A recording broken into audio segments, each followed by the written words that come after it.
अस्सलाम वालेकुम, मैं हूं रेहान तारिक और आप देख रहे हैं दस्तक। आज वजीर आजम पाकिस्तान इमरान खान की सरबराही में पाकिस्तान तहरीक इंसाफ की पार्लिमानी कमेटी का इजलास हुआ, जिसमें गुज़श्ता चंद रोज से मीडिया और सोशल मीडिया पर ज़ेरे गर्दिश अफवाहों, कयास आराइयों और जयमगोइयों पर सैर हासिल गुफ्तगू हुई। DGISI की तैनाती के नोटिफिकेशन के हवाले से हुकूमत की जानिब से ताहाल कोई हतमी टाइम फ्रेम नहीं दिया जा रहा। आज भी वज़ीर आज़म इमरान खान जिस वक्त पार्लिमानी कमेटी के इजलास में रवाना हो रहे थे तो उस वक्त सहाफ़ियों की जानिब से सवाल किया गया, उनकी तरफ से क्या कहा गया, जरा उसकी एक झलक सबसे पहले आपके सामने रखता है। वज़ीर आज़म सर, DGISI कब खत्म होगा? DGISI कब तक नोटिफाई हो जाएगा सर? सर समरी पहुंच गई क्या? सर इंटरव्यू करेंगे? बस ठीक है। नहीं भाई, हंस के चल रहे हैं। वज़ीर आज़म इस सवाल पर खामोश रहे। ना सिर्फ वज़ीर आज़म बल्कि दीगर वज़रा भी नोटिफिकेशन के इजरा पर सवालात के जवाब नहीं दे रहे हैं। आज वज़ीर आज़म इमरान खान ने मौजूदा सूरत हाल पर पार्लिमानी पार्टी को एतमाद में लिया। वज़ीर आज़म ने बताया कि हुकूमत और फौज में किसी किस्म की गलत फहमी नहीं है। अस्करी क़यादत से मुझसे ज़्यादा बेहतर ताल्लुकात किसी के नहीं हैं। वज़ीर आज़म का कहना था कि director general inter services intelligence यानी ISI की तैनाती में तकनीकी खामी थी जो ठीक हो जाएगी। उन्होंने मज़ीद कहा कि DGISI की तैनाती से मुतालिक अब हम दूर हो गया है। पार्लिमानी पार्टी इजलास के बाद मीडिया ब्रीफिंग, वफाकी वज़ीर इत्तलात फवाद चौधरी का कहना था इस ब्रीफिंग में कि DGISI के मामलात मुकम्मल तौर पर तय पा चुके हैं। DGISI की तकर्री जल्द कर दी जाएगी। इस हवाले से वफाकी वज़ीर इत्तलात फवाद चौधरी क्या ब्रीफ कर रहे थे वो भी आपके सामने रखता है।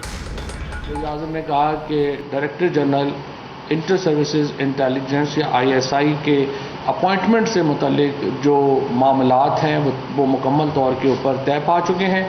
प्रोसेस जो है वो शुरू है और इंशाअल्लाह उनकी जो अपॉइंटमेंट है वो बड़ी जल्दी होगी और इसके ऊपर पूरी तौर के ऊपर जो सिविल और मिलिट्री दोनों जो साइड्स हैं वो ऑन बोर्ड हैं और इंशाअल्लाह एक एतमाद की फ़िज़ा में ये फ़ैसला जो है वो होगा। इसी इजलास के बाद वज़ीर दाखिला शेख रशीद अहमद ने भी मीडिया से बात की। उन्होंने कहा कि बहुत अच्छी अंडरस्टैंडिंग है फौज और हुकूमत के माबैन। नई तैनाती के लिए वज़ीर आज़म ने इंटरव्यूज़ की कोई बात नहीं की। वज़ीर आज़म सियासी तौर पर सोच रहे थे, फौज का अपना तरीक़ाकार है। निगेट किया उन खबरों को जो एक अखबार के अंदर छपी और मारूफ सहाफ़ी अंसार अब्बासी से मनसूब हुई वो खबर जिस पर कहा गया कि वज़ीर आज़म पाकिस्तान इरादा रखते हैं कि जो 3 नाम उन पर मुश्तमिल जो समरी उनके पास आई है, सबसे पहले उन कैंडिडेट्स को इवैल्यूएट किया जाए, इंटरव्यूज़ दिए जाए, उसके बाद हतमी नाम सामने आएगा। इस हवाले से क्या डिनाइल दिया है शेख रशीद साहब ने, ज़रा वो भी आपको दिखाता है। पॉलिटिकल उनके व्यूज थे, जब दूसरी तरफ भी एक प्रिंसिपल उनके मसले थे कि आर्मी का तरीकाकार सो दुनिया एजाज यार तू ही अवार्ड ना ले कर मेरा मतलब है don't ask silly question, please don't ask silly question. So lastly हो जाएगा and he said everything is settled and we have a very good relation in it. मौके पर मौजूद सहाफ़ियों की जानिब से जब ये सवाल पूछा गया तो उन्होंने कहा कि ये सिली क्वेश्चन है, सिली क्वेश्चन कहकर इसका जवाब नहीं दिया। वज़ीर science and technology Shibli Faraz भी इस इजलास में मौजूद थे। उन्होंने मीडिया से बात करते हुए दावा किया कि तारीख में पहली बार हुकूमत और आर्मी चीफ के दरमियान मिसाली ताल्लुकात रहे हैं। इख्तलाफ राय हो सकता है, इख्तलाफ राय अच्छे ताल्लुकात की निशानी है, ताहम वज़ीर दिफा परवेज़ खटक ने सहाफ़ियों के सवालात के बिल्कुल नहीं दिए। कुछ ऐसी झलक जो शेख रशीद साहब की बात में दिखाई दे रही थी वो इन वज़रा की गुफ्तगू में भी दिखाई दी, वो भी आपको दिखाते हैं। बात हो जाएगा नोटिफिकेशन से सर आज हो जाएगा नोटिफिकेशन से। मेरा नहीं ख्याल है कि तारीख में कोई ऐसी हुकूमत आई हो जिसमें कि वज़ीर आज़म और आर्मी बहैसियत इंस्टीट्यूशन और आर्मी चीफ के साथ एक बड़े ही मिसाली किस्म के ताल्लुकात रहे हैं। हो सकता है ये एक अच्छी रिलेशनशिप का यही एक वो है कि जिसमें कि ये नहीं होता कि आप सिर्फ 100% ये परफेक्शन किसी नहीं होती है और आर्मी चीफ साहब के साथ ये बिल्कुल मसला इंशाल्लाह हल हो गया है और कोई इसमें कोई ऐसा बिटवीन द लाइंस आपको नहीं देखना चाहिए। अब हुकूमत की जानिब से खामोशी है और इसी खामोशी और नोटिफिकेशन के इजरा में ताख़ीर से अफवाहें और चहमगोइयाँ सर उठा रही हैं। इसका एतराफ़ खुद हुकूमत की जानिब से किया जा रहा है। इस हवाले से शहबाज गिल साहब क्या राय रखते हैं वो भी आपके सामने रखते हैं। असल में प्रॉब्लम यही है, हर घंटे बाद कोई ना कोई बंदा जो है वो अपनी ज़्यादा मशहूरी के लिए कोई अपनी बात ट्विस्ट करके डाल देता है। इस वक्त जो प्रोसेस है वो शुरू हो चुका है, इंशाअल्लाह ताला वो मुकम्मल हो जाएगा। कोई ना फ़ौज में हुकूमत में किसी किस्म का कोई इख्तलाफ नहीं है। सब लोग एक पेज के ऊपर हैं। मैंने पहले भी कहा था कि हमारा तमाम एहतराम है और इंशाल्लाह इसके मुताबिक आगे चलते प्राइम मिनिस्टर साहब जैसे ही इसका फैसला करेंगे वो चौधरी साहब आपसे शेयर कर लेंगे। जो दोस्त ज़्यादा मसाला इस्तेमाल कर रहे हैं उनके लिए कि मानसून अभी गुजरा है, मौसम अभी ज़रा ऐसा है, इसमें ज़्यादा मसाला भी कई दफ़ा फिर जो है वो डाइजेशन के लिए मसला बनता है, तो ज़रा मसाले का इस्तेमाल कम किया जाए। जो कौमी मामलात होते हैं जैसे चौधरी साहब ने फरमाया उनको उसी ज़बान से लेना चाहिए। इस मामले पर हुकूमत की इसी कंफ्यूजन को लेकर बात करेंगे। इस वक्त senior defence analyst general retired Ghulam Mustafa साहब ने हमें ज्वाइन किया है। अस्सलाम वालेकुम जय साहब, बहुत बहुत शुक्रिया आपके वक्त के लिए। जय साहब, अब बताया जा रहा है कि DGISI की तकर्री में कुछ प्रोसीजरल लैप्सेस मौजूद थे, उनको कवर करने की कोशिश की जा रही है। फिर एक स्टोरी आई अंसार अब्बासी साहब की कि अब वज़ीर आज़म इरादा रखते हैं कि इंटरव्यूज़ किए जाए, लेकिन उसकी तरदीद कर रहे हैं वज़रा। हुकूमत इतने सादा से मामले को इतना पेचीदा क्यों बना रही है जनरल साहब? इसका जवाब तो आप मुझसे पूछें मैं इसके बारे में क्या बता सकता हूँ। ये मसला बड़ा सादा था पहले दिन से ही। मुझे कम से कम मेरे दिन में कभी कोई शक नहीं था कि ये कहीं गड़बड़ ऐसी है जो इतनी बड़ी नहीं है जिसको हमने इतना बढ़ा लिया अपने लिए। क्योंकि देखिए पहले भी होता आया है, आज की तकरीरें तो नहीं हो रही। पिछले बार जब जनरल साहब को मुकर्रर किया गया था तो बड़े सादगी से आराम से एकदम पता चला जनरल साहब आके DGISI बन गए हैं। किसी ने कोई इस पर झगड़ा नहीं किया, कोई इख्तियारात की जंग का मसला नहीं बना जो कह रहे थे लोग का इतना। पहले गैर रस्मी मुशावरत हो जाती है और जिसका होता है सीनियर मोस्ट ऑफिसर्स में, वो पहले वर्बल अप्रूव हो जाती हैं, उसके बाद जो ऑफिस प्रोसीजर्स हैं वो फॉलो करते रहते हैं। उसमें टाइम लग जाता है, कुछ दिन लग जाते हैं और कई कुछ लोग ऐसे हैं जो बैठ जाते हैं इसके ऊपर बैठ के कुछ मसला बना लेते हैं उसके लिए। तो मुझे अपना कभी ये शक नहीं था कि चीफ आर्मी स्टाफ या ISPR ने जब ये पोस्टिंग ऑर्डर इशू कर दिया है तो इससे पहले प्राइम मिनिस्टर से बाकायदा इसकी इजाजत ले ली गई है। क्योंकि DGISI की जो तकर्री है वो है तो इख्तियार प्राइम मिनिस्टर का। चीफ आर्मी स्टाफ या GHQ तो उसकी पोस्टिंग इशू कर ही नहीं सकता, ना वो मुसल्लत कर सकते हैं उसके अपने पर। तो ये आज की बात नहीं, पहले भी हमेशा से होता रहा है। तो इसलिए हमने एक तो क्योंकि हमारे जो रवायती काहली कह लीजिए, सुस्ती कह लीजिए, या जो हम कहते हैं बाल की खाल उतारने के पीछे बैठ जाते हैं या तफरीक सीरत पे आते हैं, उसी वजह से इतना टाइम लग गया इसके ऊपर, जो हालांकि मेरा ख्याल है एक घंटे से ज्यादा का काम नहीं था। तो जिसकी वजह से लोगों को मौका भी मिला, लोग उससे बातें भी होती नहीं, तो सोशल मीडिया पे आ गया। जी जैसा बिल्कुल आप दुरुस्त फरमा रहे हैं। जैसे जैसे वक्त गुजर रहा है कंफ्यूजन मजीद बढ़ रही है। आज भी तकरीबन दर्जन भर वज़रा से सहाफ़ियों ने कुछ ऐसे ही सवाल किए, फिर उनकी तरफ से कुछ तो जवाब नहीं देते हैं, कुछ उसको इतना ज़्यादा पुरस्कार बना देते हैं कि मजीद अफवाहों का बाजार गर्म हो जाता है। तो जैसा ये करके हुकूमत असल में किसके मसाइल में इजाफा कर रही है? हुकूमत मसाइल तो पाकिस्तान के इजाफा हो रहे हैं। देखिए ये सारा जो प्रोसेस को लेके जो इतना बड़ा ये इशू तो था नहीं। अब दुनिया के अगर बाहर बैठे हो, पाकिस्तान से बाहर बैठे हो, तो क्या आप सोच रहे होंगे पाकिस्तान के बारे में कि ये वो मुल्क है जहाँ पे एक DGISI की तकरीर जो एक रूटीन अफेयर था उसको इसका ज्यादा कॉम्प्लिकेट कर दिया है हमने। जब मैं प्राइम मिनिस्टर का बयान भी सुन रहा था कि टेक्निकल जो खराबी थी वो दूर कर दी गई है, तो इसमें मुझे कभी कोई इसमें खराबी नजर नहीं आई। टेक्निकल खराबी क्या थी इसमें, या तो बता दे क्या मसला था ये। अगर तो सिर्फ एक समरी का मसला था वो भी बता देते कि पहले जनरल साहब की जो तकरीर हुई है उसको क्या हुआ था, अब क्या नहीं हुआ तो बता देते। तो मतलब इतनी बड़ी बात तो थी नहीं, अगर इतना बड़ा इशू नहीं था तो बता देते। फिर ये बार बार ये जो हुकूमती वज़रा जब ये बयान देते हैं कि एक मिसाली पेज पर हैं, एक हैं बड़े अच्छे ताल्लुकात हैं, तो ये अच्छे ताल्लुकात की खराब ताल्लुकात की तो बात नहीं है, ये तो पाकिस्तान की हुकूमत चलाने का मसला है। सर ये बड़ी इंपॉर्टेंट बात आप कर रहे हैं, क्योंकि आज जिनसे भी हमारी बात हुई है उनसे सवाल जो पूछा जाता है उसके जवाब में यही हमें सुनने को मिलता है कि फौज और हुकूमत के माबैन बड़े मिसाली ताल्लुकात हैं। और फिर बताया जा रहा है कि आज भी पार्लिमानी रहनुमाओं के इजलास में वज़ीर आज़म इमरान खान साहब ने यही बताया है कि मेरे बाजवा साहब से वो ताल्लुकात हैं जो शायद इससे पहले कभी किसी के नहीं थे आर्मी चीफ के साथ। तो ये जवाब क्यों हुकूमत बता के क्या बताना क्या चाह रही है, इसमें क्या पैगाम है?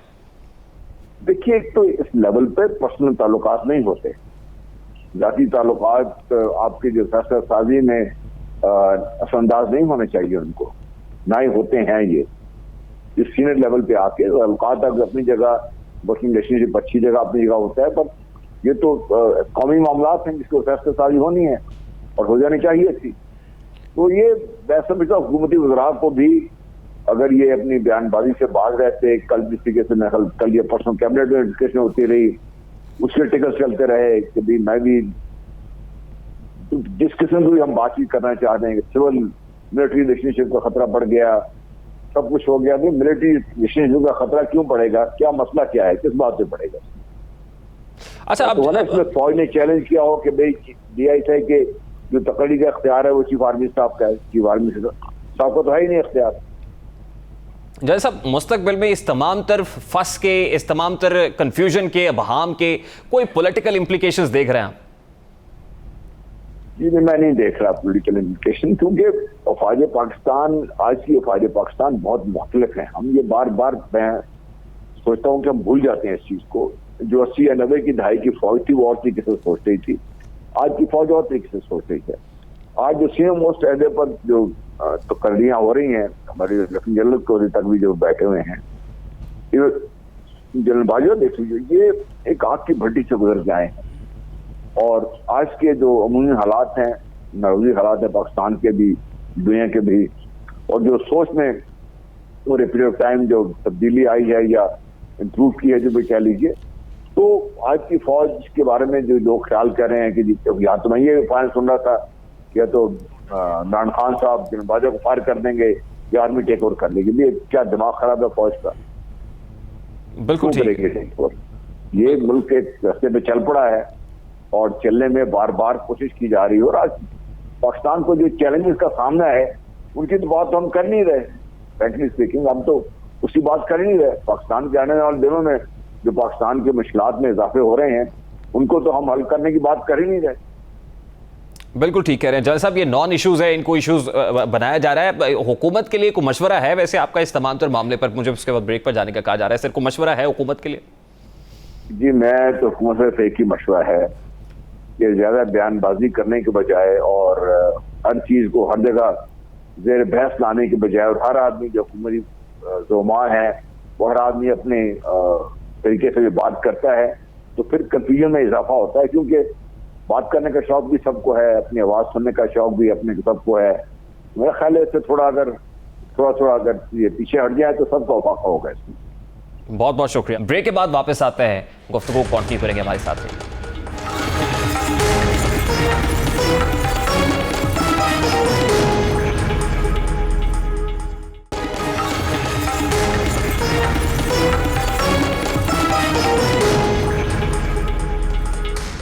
Welcome back. एक तरफ नोटिफिकेशन क्राइसिस है तो दूसरी जानिब स्टॉक एक्सचेंज मुसलसल तनज़ुली की जानिब गामजन है। रुपए की कदर भी गिर रही है जबकि माशी हालात काबू से बाहर हो रहे हैं। लेकिन इस दौरान ऑपोजिशन जमातों के एतमाद में इजाफा हो रहा है।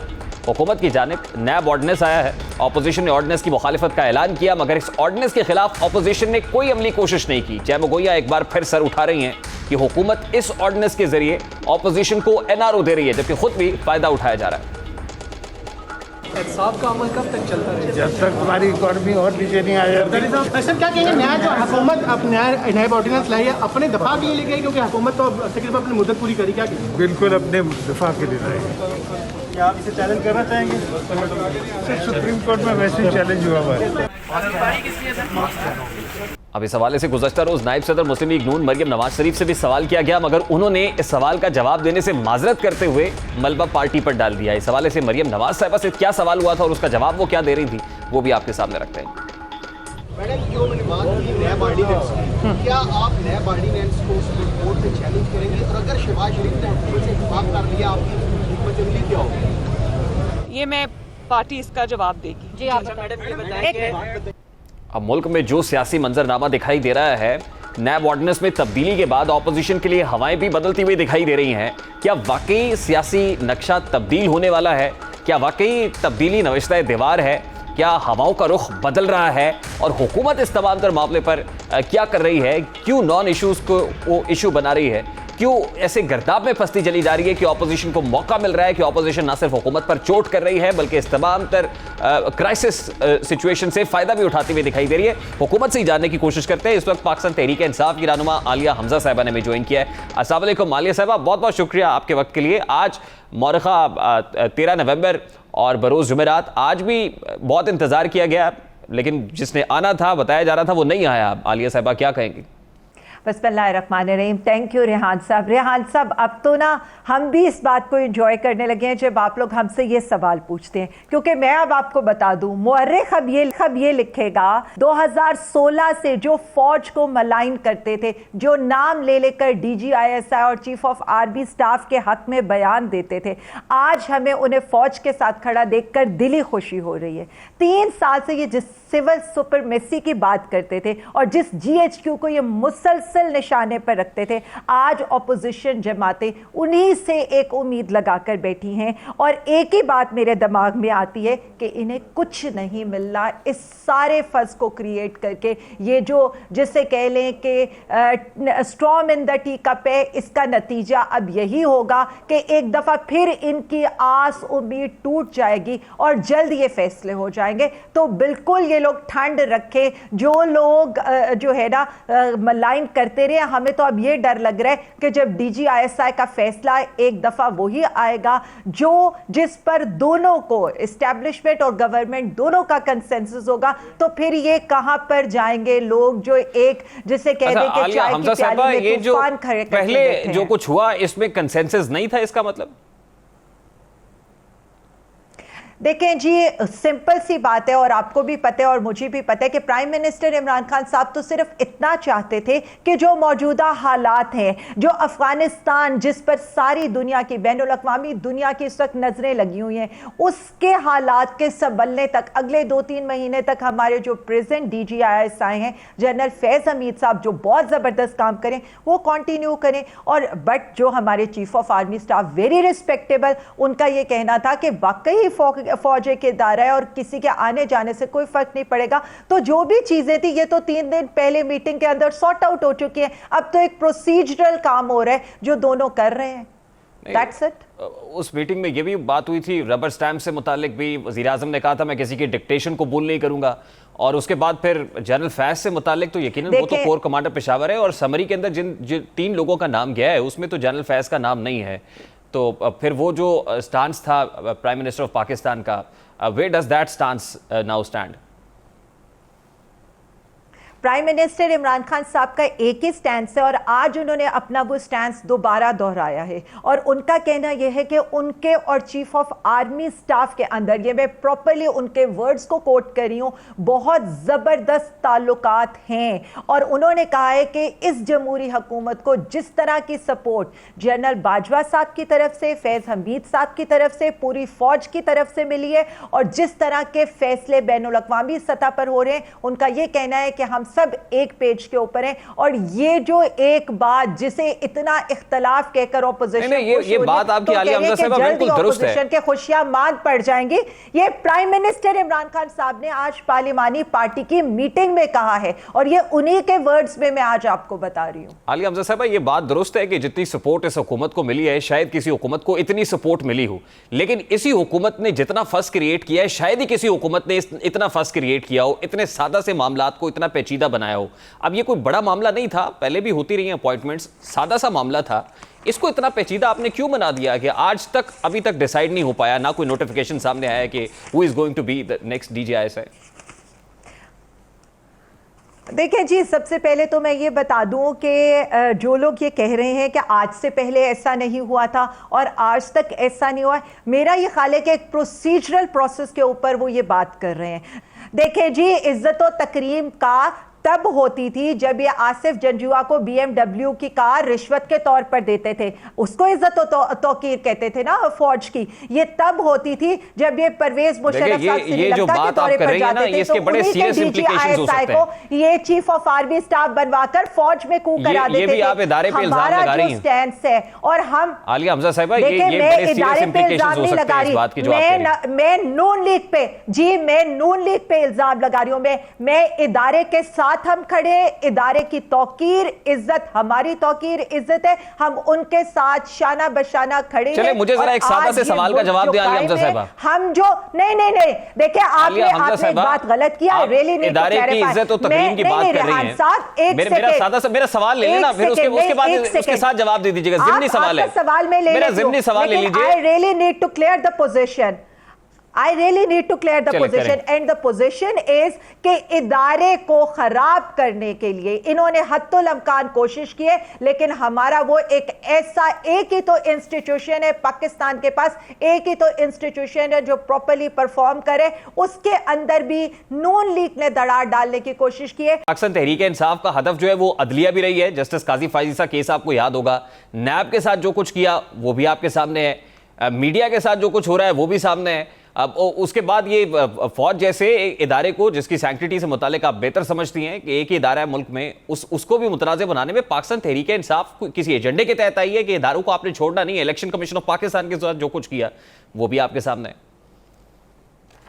मैं बिल्कुल इसका अनइंटरप्टेड मुझे जवाब देने दीजिएगा। ऑपोजिशन तो विच हिंटिंग का तासुर देती है। एहतसाब, एक सेकंड जी, एक सेकंड। सैफुर रहमान जैसे लोग, ये लोग जो है एहतसाब, जैसे आप एहतसाब सैफुर रहमान कह सकते हैं, या कमर जमान चौधरी जैसे लोग आए तो वाकई नैब की इज्जत और तौकीर में इजाफा मुझे ये समझ नहीं आती कि आप उन चोरों और लुटेरों से अपने आप को कंपेयर क्यों करते हैं। नहीं रेहान साहब, मैंने आपका तो मवाजना उन लोगों से है ही नहीं। आलिया हमजा साहब अनइंटरप्टेड, देखिए एक मिनट, देखिए नहीं, अगर आपने क्वेश्चन करना और मेरा जवाब नहीं सुनना तो फिर मुझे फायदा नहीं है। मुझे अपनी बात क्लियर करने दें, इसलिए क्लियर करने दें कि वन साइडेड स्टोरी अवाम तक नहीं जा सकती। रीजन ये है, इलेक्शन कमीशन जब फॉरेन फंडिंग का आपका केस चलाए तो आप क्या करते हैं, इलेक्शन कमीशन के बाहर जाकर धरना देते हैं और पीडीएम की जलसी कॉल करते हैं। सुप्रीम कोर्ट जो जज आपके अगेंस्ट, क्योंकि जज वहां पर तो अदालत बदनाम नहीं होती जहां जस्टिस कयूम की बात होती है, जहां पर ये वहां पर जाकर ब्रीफ केसेस बांटते हैं, जहां पर जाकर ये सुप्रीम कोर्ट के ऊपर हमला करते हैं। बात सिर्फ इतनी है कि जब रूल ऑफ लॉ की बात हो रही है और जहां तक आप बात करें, हमारी फौज हमारा फख्र है, हमारी आईएसआई हमारा फख्र है, हम उनके साथ पहले दिन से खड़े हैं और वो भी हमारे साथ पहले दिन से उसी तरह खड़े हैं जिस तरह से कोई भी इदारा अपनी जमहूरी हुकूमत को सपोर्ट करते हैं। हम एक पेज के ऊपर हैं। ये जो छोटी सी चीजें हैं, जो प्रोसीजरल मैटर्स हैं, अगर आप लोग इसको, मतलब मीडिया, मुझे तो अफसोस मीडिया के ऊपर मुझे मेरे सवाल का जवाब आलिया हमजा साहब नहीं मिला। सिक्योरिटी के मामलात को आप लोग जिस तरह से उछालते हैं, जिस तरह के वीलॉग्स करके, आलिया हमजा साहब, हमारा काम है सवाल उठाना। अब आपने हमसे मुतालिक सवाल किया, सवाल सुन लें। हमारा मकसद है सवाल उठाना। जब हम सवाल करते हैं शेख रशीद अहमद साहब से, वो कहते हैं वज़ीर आज़म से पूछे। हम सवाल करते हैं शिबली फराज साहब से, वो कहते हैं हमें नहीं पता। हम सवाल करते हैं डिफेंस मिनिस्टर से, परवेज खटक साहब से, वो कहते हैं उन्हें नहीं पता। हम किससे पूछे फिर बताइए। फिर जब ऑपोजिशन ये कहती है कि शहर इक़्तिदार के अंदर जादू वादू जंतर मंतर तोताफाल सब कुछ हो रही है। साहब की स्टेटमेंट जो आज उन्होंने, प्राइम मिनिस्टर इमरान खान साहब ने जो आज स्टेटमेंट दी है पार्लिमानी पार्टी के अंदर, उन्होंने ये कहा है कि हम और फौज एक पेज के ऊपर हैं। उन्होंने कहा है कि जो उनके और जनरल बाजवा साहब के ताल्लुकात हैं, ऐसे ताल्लुकात आज तक नहीं, इतने अच्छे और इतने बेहतरीन ताल्लुकात आज तक नहीं हुए। और उन्होंने कहा है कि ये जो भी मसला था, जो भी प्रोसीजरल मैटर था, वो उनके और जनरल बाजवा साहब के दरमियान बैठकर सॉर्ट आउट हो चुका है। ये वो वाली हुकूमतें नहीं है जो अपने चीफ को बाहर भेजकर यहां पर उन्हीं के डीजी से कू कराए। इब्तिदा में मैंने एक सवाल किया था, मुझे अभी तक उस सवाल का जवाब नहीं मिला है। देखे नहीं, आपने यही बता दो ना कि जब मैं नून लीग के चार्जशीट देना शुरू करती हूं, मैं नून लीग के कारनामे तो आप मुझे टोक देते हैं। मेरा सवाल आपसे नून लीग पीपल्स पार्टी से मुताल्लिक है ही नहीं। मैं कह रहा हूं वो चोर है, डाकू है, लुटेरे हैं, उन्हें छोड़ दें। रेहान साहब, आप अपनी बात करें ना। देखिए आप तो पवित्र हुकूमत है। वही मैंने अभी शुरू में जो ये बात की थी कि वो लोग, मतलब खान साहब ने ऐसी सियासत खेली है कि वाकई, और बड़ा अच्छा हुआ है। I am so happy for them कि वो लोग जो फौज को मलाइन करते थे, देखे फौज को जो मलाइन करते थे, नहीं मैं जो आप बात, मैं अगेन आपको आपने कहा है कि खान साहब ने ऐसी सियासत खेली है कि ऑपोजिशन को चारों खाने चित कर दिया है। ये खान साहब की सियासी चाल थी। ऑपोजिशन तो देखिए जी, मेरा सवाल देखिए बड़ा सिंपल है। I don't want you to go right and left. मेरा सवाल बड़ा सादा है आपसे, स्ट्रेट टू यू। मैं यही तो खान साहब ने सियासत की इस मामले पर। आप जितनी चीजों को ट्विस्ट करेंगे, उन ट्विस्ट का जवाब यही है कि हम पहले भी फौज के साथ थे, हम अब भी अपनी फौज के साथ हैं। उनकी इज्जत और तौकीर हमारी इज्जत और तौकीर है। और प्राइम मिनिस्टर इमरान खान साहब ये कह चुके हैं कि मसला फामो तफहीम से सॉल्व हो चुका है। जंतर मंतर तोताफाल की बात कल से हो रही है शहर इक़्तिदार में, ये क्या मामला है? और फिर बताइएगा यही कुछ हो रहा है शहर इक़्तिदार में, या बात इंटरव्यूज तक आ गई है, अब उसका इंतजार किया जाएगा? शहरे इक़्तिदार की तो बात छोड़ दें, लेकिन आजकल जो जादू टोना और वो कर रहे हैं वो आपको भी पता है, और मेरे ख्याल में इमरान रियाज साहब ने तो अपने उस पर भी बता दिया कि कहाँ जादू टोना किया जा रहा है और कौन कर रहा है। पहले नवाज शरीफ साहब दीवान बाबा के पास जाते थे, 2-3 छड़ियाँ लगवाते थे, छू मंतर करवाते थे और वजारत उज़्मा के बकौल उनके के वो वजीर आज़म बन जाते थे, और दीवान बाबा के जो इलाके में बिजली तक उन्होंने पहुँचाई और फिर उन्हीं के नक्शे कदम पर जाती हुई साहिबा भी उनसे 2-3 छड़ियाँ खाकर वजीर आजम बनने की ख्वाहिशमंद हो जाती थी। अब वही जो हमारी माशाल्लाह जंतर मंतर वाली कैलबरी फॉन्ट की जो कतरी खत वाली जो कहती थी मेरी पाकिस्तान क्या लंदन में भी कोई जायदाद नहीं है, अब वही जो है वो सुना है कि उन्हें किसी पीर साहब ने वो एक ग्लास पकड़ा दिया है। तो ये लोग जो खुद जादू मंतर करते हों और जो ये बातें करते हों, मैं तो सिर्फ इतना कहूंगी कि अगर दीन इस्लाम पर अमल करने वाली एक खातून से इनको इतना प्रॉब्लम है, और वो खातून मतलब ये बातें कौन कर रहे हैं, एक वो खातून, जी मैं बात कर रही हूं मरियम नवाज साहिबा की, कि जो जिनकी पहचान क्या है, मरियम नवाज साहिबा जो इस वक्त जमानत पर, जो एक कौमी मुजरिमाएं जमानत पर बाहर हैं, जो इस वक्त सारे जिसे कह लें कि कैलबरी फॉन्ट करके झूठ बोल के रसीदें ना देके उनकी क्या क्रेडिबिलिटी है। ये मरियम नवाज साहिबा किससे मुताल्लिक कह रही है, ये बात क्यों कर रही है ये जादू वादू की? देखिए जी, मैंने तो मरियम नवाज के फादर की हिस्ट्री, मरियम नवाज की अपनी हिस्ट्री, अब तो आपको मैं कहूंगी कि आप जरा मशवरा दे दें मरियम नवाज से कि वो स्टील का ग्लास उठाकर फिरे, चाहे वो देग उठाकर फिरे, ना हमारे और आर्मी के ताल्लुकात पे कोई दरार आनी है, और चाहे सारा पिंड भी मर जाए ना तो नवाज शरीफ साहब ने वापस नहीं आना। तो जंतर मंतर जो खुद करते हो, जो खुद छड़ियां बाबाओं से जाकर मरवाते हो, वही ऐसी बातें कर सकते हैं। लेकिन बात सिर्फ इतनी है कि जिस तरह की घटिया और जिस तरह की, जिसे मैं कह दूं मेरे पास अल्फाज नहीं है कि गलीज जबान उन्होंने इस्तेमाल की है, हाईली कंडेमेबल है। और मैं सिर्फ इतना कहूंगी कि सियासत को इतना पलूट ना करें, लेकिन वाकई आप लोगों ने तो वही तरबियत दिखाई है जो आपके वालिदे मोहतरम बाकी सियासी पार्टियों की सियासी लीडरान से खवातीन के अगेंस्ट करते थे, चाहे बेनजीर साहिबा की जवाब आप भी बराबर देते हैं, कम आप भी कुछ नहीं करते, चाहे जमाइमा बीबी के ऊपर टाइलों के झूठे मुकदमों से ले लें, चाहे हमारी पार्लियामेंटेरियंस के बारे में इनकी जमात जिस तरह के अलकाबात और जिस तरह के अल्फाज यूज करती है, मरियम बीबी ने उसी माइंडसेट का जवाब दिया है। लेकिन इनको सिर्फ इतना जवाब मैं दूंगी कि जिस औरत की, जिसकी पहचान झूठ, करप्शन, कतरी खतों, जिनके तर्जुमान जो है वो तलाल चौधरी जैसे और जुबैर उमर जैसे लोगों, उन खातून की किसी बात की कोई क्रेडिबिलिटी नहीं है। और हम सिर्फ इतना चाहते हैं कि आपने अगर जब आपके पास कोई लॉजिक नहीं रह जाती, क्यों तौबा करूं, इनको तौबा करने को आप क्यों नहीं कहते? आपको कंडेम करना चाहिए था। सियासत पे तौबा करने को कह रहा हूं, सिर्फ नानी कहते हैं, मैं ऐसी सियासत पे इस्तग़फ़ार पढ़ने को जी चाहता है। मैं तो चाहूंगी कि सिर्फ ऐसी सियासत पे बैन करने को जी चाहता है, रोने को जी चाहता है, सर पटकने को जी चाहता है। आपको तब देखे मैं रेहान साहब मैं याद कराती जाती हूँ, प्राइम मिनिस्टर साहब ओए कहते हैं ना तो मीडिया 50 प्रोग्राम करते हैं, प्राइम मिनिस्टर साहब सिर्फ नानी कहते हैं ना, जो एक वो है जो एक काबिले एहतराम का रिश्ता है, तो यहाँ पर मीडिया 50 प्रोग्राम करता है। यहाँ पर अली अमीन साहब सिर्फ आकर अवामी पैसे का हिसाब किताब मांगते हैं और कहते हैं कि इनकी जो सर्जरी कराई हुई है वो अवाम के पैसों से कराई हुई है, तो यहाँ पर हमारे सारे लोग हम पर अटैक कर देते हैं। आज उन्होंने जिस तरह की बातें की हैं, मुझे ये बताएं किस किस ने उसको कंडेम किया है? यहाँ हमारी जितनी औरतों के हकूक के चैंपियन हमारे व्यूअर्स भी जो है वो तौबा कर रहे होंगे। मुझे ब्रेक सिर्फ इतनी है, हम देखें क्यों तौबा कर रहे होंगे? अवाम को पता है कि किस तरह की सियासत करी है, और अब अगर ये इस तरह की ऐसी सियासत पे इस्तग़फ़ार पढ़ते हैं। बहुत शुक्रिया साहब, आप लोगों को इस्तग़फ़ार कल पढ़ना चाहिए था, आपको इस्तग़फ़ार कल पढ़ना चाहिए था। बहुत शुक्रिया। आलिया हमजा मलिक साहब हमारे साथ मौजूद थी, पाकिस्तान तहरीक इंसाफ की रहनुमा। गुफ्तगू आपने सुनी है जी, एक ब्रेक लेते हैं, ब्रेक के बाद वापस आते हैं।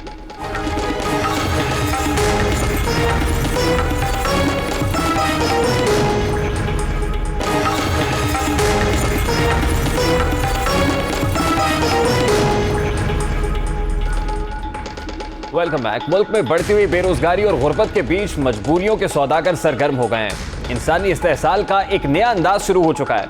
आज एक बार फिर एक और हवा की बेटी की अस्मत तार तार कर दी गई है, उसे मजबूरी की भेंट चढ़ा दिया गया है। आज एक बार फिर मोटरवे पर एक ज्यादती का केस उभरा है। आज एक बार फिर पाकिस्तान की महफूज तरीन शाहराह पर एक खातून की अजमत तार तार हुई है। अब की बार गाड़ी का पेट्रोल खत्म हुआ है और ना ही मोटरवे पर तारीकी का मुलजिम ने फायदा उठाया है। इस मरतबा खातून अकेली भी नहीं थी, यही नहीं बल्कि इस मरतबा मोटरवे पर गाड़ी की ब्रेकें भी नहीं लगी, बल्कि रोशन शाहराह पर चलती गाड़ी में एक खातून की मौजूदगी में रोजगार की तलाश में निकली लड़की की अस्मत दरी की गई है। गोजरा मोटरवे पर नौकरी का झांसा देकर एक खातून को जिनसी ज्यादती का निशाना बनाया गया है। मुलजिमान ने टोबा टैक्सिंग की लड़की को बोतीक पर नौकरी का झांसा देकर गोजरा बुलाया। मुलजिमान ने मोटरवे पर कार में लड़की को ज्यादती का निशाना बनाया और उसे फैसलाबाद इंटरचेंज पर फेंककर फरार हो गए। लड़की की खाला के मुताबिक भांजी को फोन पर मैसेज करके इंटरव्यू के लिए गोजरा बुलवाया गया था। टोबा टैक्सिंग से गोजरा पहुंचने पर मुलजिमान ने कहा कि भांजी को गाड़ी में साथ भेज दें। लड़की की खाला ने FIR में बताया कि जिस गाड़ी में भांजी को ले जाया गया उसमें एक खातून और 2 मर्द थे। पुलिस ने वाकये में मुलव्विस दोनों अफराद को गिरफ्तार भी कर लिया है। ये अपनी नौयत का कोई पहला वाकया नहीं है। इससे पहले शहर लाहौर में अगस्त और रवा माही में ऐसे 2 केसेस मीडिया पर रिपोर्ट हो चुके हैं जिनमें नौकरी का झांसा देकर खवातीन को रेप का निशाना बनाया गया। हालिया वाकये के बाद अनगिनत सवालात हैं। हर वाकये के बाद बहुत सारे सवालात उठाते हैं, ऐसे ही सवालात इस वाकये के बाद भी सर उठा रहे हैं। इसी पर बात करेंगे इस वक्त मारूफ समाजी कारकुन सारिम साहिबा ने भी ज्वाइन किया है। अस्सलाम वालेकुम आलिया सारिम साहिबा, बहुत बहुत शुक्रिया आपके वक्त के लिए। जिस वक्त पहले सारा मोटरवे हुआ था तो उस वक्त बहुत सारे सवालात थे। हमने विक्टिम ब्लेमिंग शुरू कर दी कि खातून रात के इस पहर क्यों निकली, फिर ऐसी तारीख शाहराह पर क्यों गई जहां पर लाइट्स मौजूद नहीं थी, जहां पर पुलिस पेट्रोलिंग नहीं थी। अब तो ये सब कुछ नहीं था, मतलब अब तो दिन दहाड़े हुआ है, वहां पर पेट्रोलिंग भी थी, कैमरास भी थे। क्या कहेंगी आलिया साहिबा इस वाक़े पर? दुख का ही इजहार करूंगी और दुआ करूंगी कि अल्लाह ताला इस वाक़े को दोबारा ना दोहराए। लेकिन मेरे दिल को इतना इत्मीनान है नहीं, क्योंकि जिस तवातुर से ये वाक़यात हो रहे हैं, दुआ की जा सकती है। कोशिश मेरे अख्तियार में नहीं है, कोशिश हुकूमत के अख्तियार में है, पुलिस के अख्तियार में है, अहकाम बाला के अख्तियार में है। और मुझे समझ नहीं आता कि वो क्या सोचते हैं, औरत की इज़्ज़त का इस तरह से छिन जाना, वो क्या सोचते हैं कि ये क्या कोई बहुत हल्की सी बात है? क्या ये कोई ऐसी सी बात है कि किसी नौजवान को रोज़ी रोटी नहीं मिली तो कोई मसला हो गया? इज़्ज़त की बात है, ये पूरे ख़ानदान की इज़्ज़त और वक़ार की बात है। और जो अभी हम बात इस केस में और जो दीगर केसेस भी आए हैं कि औरत रोज़गार की तलाश में बाहर निकल रही है, इस वक्त जिस तरह का हमारी सोसाइटी ने एक करवट ली है और जिस तरह की हमारे यहाँ एक मिशन चल पड़ा है, वो तो ऐसा लगता है कि हर औरत को ही घर से बाहर निकलना चाहिए।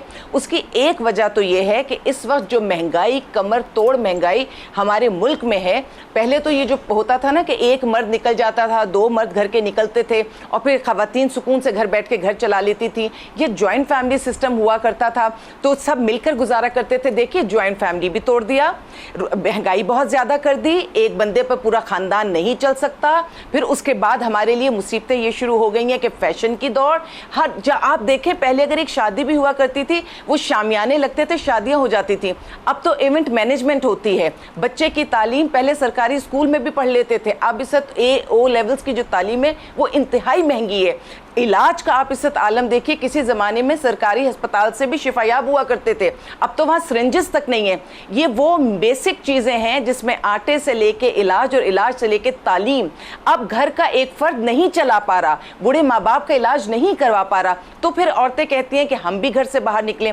उनके घर से बाहर निकलने में कोई मसला नहीं है या उनके कमाने में भी कोई मसला नहीं है, लेकिन क्या आपने सोसाइटी को इस तब्दीली के लिए तैयार कर दिया है?